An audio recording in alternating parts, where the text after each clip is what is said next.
That the latest developments certainly caught most people by surprise on this one. The UK government last night casting fresh doubt on the future of Britain's first new nuclear power station in a generation. It all came after EDF's board of directors agreed to go ahead with the deal yesterday evening.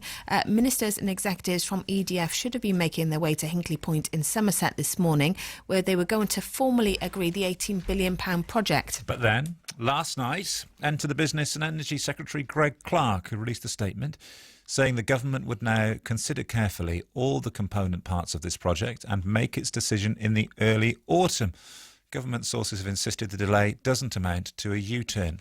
Well, if it does eventually go ahead, Hinkley Point C in Somerset is expected to generate 7% of the UK's electricity and could provide thousands of jobs.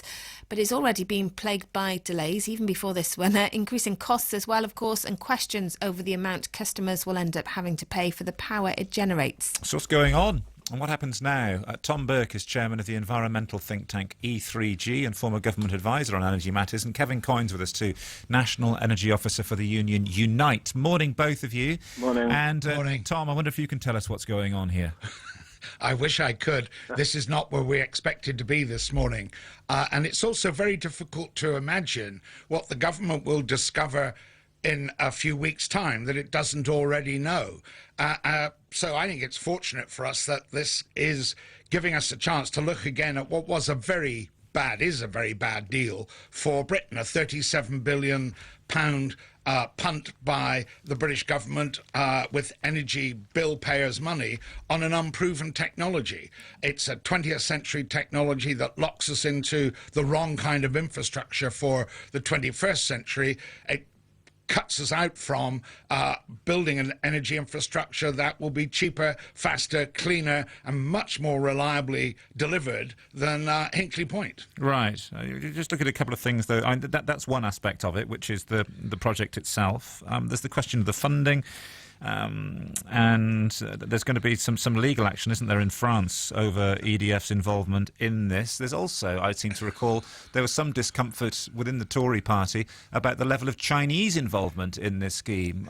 Can you pinpoint any of those? Yeah, there were lots of hurdles. Even if the government had gone ahead and signed the contract this morning or today, there were lots of hurdles that it would have had to overcome. There's already a legal challenge by the Austrian government in the European Court against the British government's financing for this. There's a legal action in the French courts by some of the French unions seeking to quash the decision that EDF made yesterday. There's a very high likelihood that the French government's efforts to refinance EDF, which is in a parlous state economically, will also run into state aid problems, and that will also be legally challenged. So you could end up actually with the final decision for this really ending up in the European courts. There are also problems with the fact that the safety of some of the components is under review by the French nuclear regulator. There's an investigation by the Financial Markets Authority in France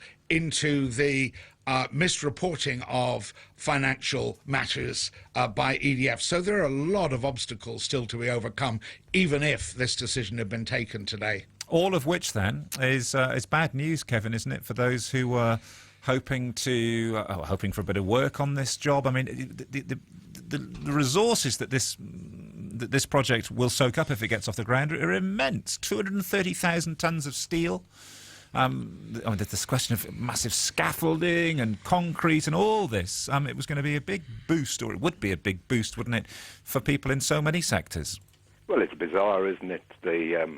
I think the British government have caught the fever that is sweeping British politics for the last month.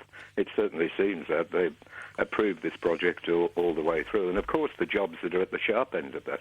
And that's a real problem. There's 800 people on site at the moment. What happens to them? There is a real human story in that they've been taken on and now are in a limbo land until the government make up its mind. And, of course, EDF are covering that cost. But, you know, I don't accept the arguments against the project. I think the simple fact is that Britain is running out of energy. The new technologies are very important, and we ought to be moving much closer towards a balanced energy policy, both renewable and nuclear, all low carbon driven. And that really was what this project was all about. And the 36 billion is not an actual figure at the moment. It is one that's speculated about in the future. This is a project that would have gone on almost for 100 years once it's built, with life extensions. So it's a very important contribution to the UK. And of course the Chinese involvement was important in the terms that they have built these things in China on time and to budget. So very important. Your question was about the jobs. We're absolutely concerned about the first major infrastructure project in Britain by this government has now seemingly been delayed yet again, and yet this government put energy into business in order to ensure that there was a focus on developing a business approach to the industry in this country again. You seem happy, though, Kevin, to see past some of those concerns which Tom has outlined, and not least the fact that other projects of this scale are running behind schedule and over budget, notably in France, and also that this is unproven technology.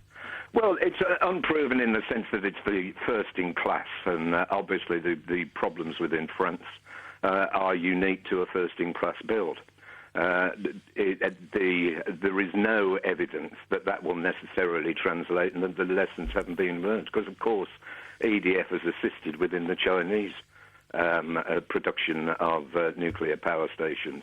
Therefore, lessons have been learned. I suppose I'm personally of the view that I think they've been learned well. I suppose, Tom, you have to take a view, don't you? You have to take a view as to whether the concerns that you've highlighted are great enough for you not to proceed, or if you're satisfied, as people like Kevin are, that, of course, problems elsewhere are no guarantee of problems on this project. Well, first of all, I share Kevin's concern about the implications of this extraordinary casual treatment of a very big project for employment. It's not just in the nuclear industry that this government's been careless. We've lost 12,000 jobs in the last couple of years in the solar industry because the government can't make its mind up about energy policy. Yeah. We lost even more jobs in the energy efficiency industry, again, because the government seems to treat energy policy like a sort of political bagatelle. It can just change an arbitrary way. But the risks associated with Hinkley Point are enormous in terms of what we spend our money on. And I'm sorry to put Kevin right, but actually there are 3 of these reactors already built. So you'd have thought if you were going to learn from first of a kind, you'd have learnt by now all of them, including the one that's being built in China, are years late and billions of pounds over budget. And I just think this is too risky a project to go ahead with when there are lots of other things we could do that are faster, cheaper and cleaner to meet our requirement for energy in the future as we go forward. By the way, if we did go ahead with this, it wouldn't help us with the immediate problem we have with securing secure supplies of electricity, because this won't be generating any electricity until out towards 2030. Thank you, Tom Burke and Kevin Coyne. It's 8:15.